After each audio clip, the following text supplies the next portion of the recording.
Hi అండి, welcome back to crazy Rohi channel. ఈరోజు మన స్పెషల్ వచ్చేసి శ్రావణ మాసం దగ్గరలో ఉంది కదండి. సో పప్పుర్నాలు అయితే చేసి చూపించబోతున్నాను అనమాట. చాలా ఈజీగా అండ్ టేస్టీగా ఉండేలాగా చేసి చూపించబోతున్నాను. సో వీడియో అనేది ఎక్కడ స్కిప్ చేయకుండా వీడియో మొత్తం చూడడానికి అయితే ట్రై చేయండి. చాలా చాలా బాగుంటాయి. సో మీరు కూడా ఒకసారి ఇంట్లో ట్రై చేయండి. దీనికి ఎక్కువ టైం కూడా పట్టదనమాట. మనకి 10 నిమిషాల్లో రెడీ చేసేసుకోవచ్చు.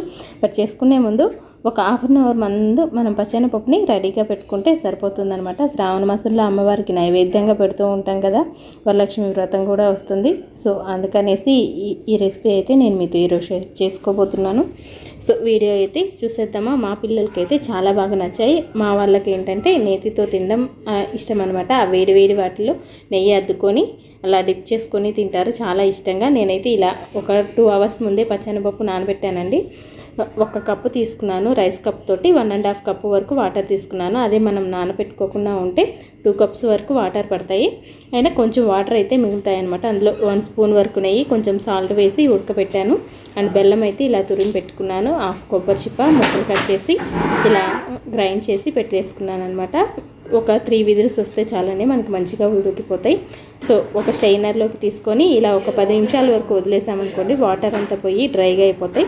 అండ్ ఈలోపు నేను బెల్లాన్ని కరిగించుకుంటున్నాను. ఇందులో కొంచెం వాటరే వేసాను.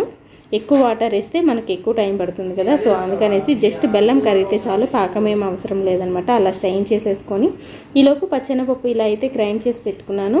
స్ట్రెయిన్ చేసుకున్న పాకంలో బెల్లాన్ని జస్ట్ కరిగించాం కదా, ఆ వాటర్లో మనం రెడీ చేసి పెట్టుకున్న ఈ శనగపప్పుని అయితే వేసి ఇలా మంచిగా మిక్స్ చేసుకుంటూ మనం గ్రైండ్ చేసి పెట్టుకున్న కొబ్బరి తురుముని అండ్ ఇలాచీలు ఒక 3 వరకు అప్పటికప్పుడు దంచి వేసుకున్నాను. అందులో బెల్లం సిరప్ అంతా డ్రై అయ్యేంత వరకు ఉంచేసి ఇలా టైట్గా అయిన తర్వాత ఒక 10 మినిట్స్ పక్కన ఆరపెట్టేసుకొని మనం ఇలా రౌండ్గా బాల్స్ లాగా అయితే చేసుకొని పక్కన పెట్టేసుకోవాలండి. సో అన్ని బాల్స్ అయితే ఇలా రెడీ చేసి పెట్టుకున్నాను. దీంతోనే మనం భక్షాలు చేసుకోవచ్చు అండ్ పప్పుర్నాలు చేసుకోవచ్చు అనమాట, సేమ్ రెసిపీతో. దీనికోసం నేనైతే దోసపిండి రెడీగా పెట్టుకున్నాను. వేలికి అలా అంటితే చాలన్నమాట దోసపిండి, మరీ ఎక్కువ లూజ్ చేయొద్దు, అప్పుడు ఆయిల్ ఎక్కువ పీల్ చేస్తుంది. దీన్ని మనం మైదా గోధుమ పిండితో కూడా చేసుకోవచ్చు అనమాట. నేనైతే దోశ పిండితో వేస్తున్నాను. సేమ్ మనం దోశ బ్యాటర్ ఎలా వేసుకుంటామో అదే విధంగా దోశ బ్యాటర్ అయితే రెడీ చేసుకొని ఇలా అయితే వేస్తున్నాను అనమాట. అందులో డిప్ చేసి ఇలా ఆయిల్ కాగిన తర్వాత వేస్తున్నాను. ఇలా చేసుకుంటే మనకి ఎక్కువ ఆయిల్ అనేది కూడా పీల్చకుండా అండ్ పర్ఫెక్ట్గా కూడా వస్తాయి. నాకైతే పప్పు కూడా బయటకు అనేది రాకుండా వచ్చాయి అనమాట మంచిగా. ఒక చిన్న టిప్ అండి, ఇక్కడ మనం ఎప్పుడైనా డీప్ ఫ్రై చేసుకునేటప్పుడు గుంతగా ఉన్న పాన్లో ఆయిల్ వేసుకుంటే ఆయిల్ తక్కువ పడుతుంది, మంచిగా డిప్ అవుతాయి కూడా. వెడల్పు పాన్లో చేసుకుంటే ఆయిల్ అనేది ఎక్కువ క్వాంటిటీ యూజ్ చేయాలి.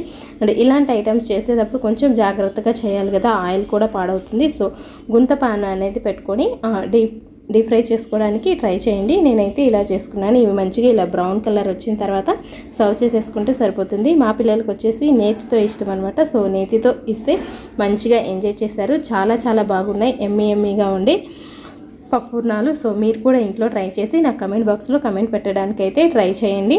మీకు ఎలా వచ్చాయి అనేది కూడా నాకు మీ ఫీడ్బ్యాక్ అనేది ఇవ్వండి. ఇదండి ఈరోజు మన రెసిపీ వచ్చేసి. మీ అందరికీ నచ్చినట్టయితే లైక్ చేయండి, షేర్ చేయండి అండ్ కమెంట్ చేయండి. ఫస్ట్ టైం కనుక చూస్తున్నట్లయితే సబ్స్క్రైబ్ చేయడం మాత్రం అసలు మర్చిపోదు.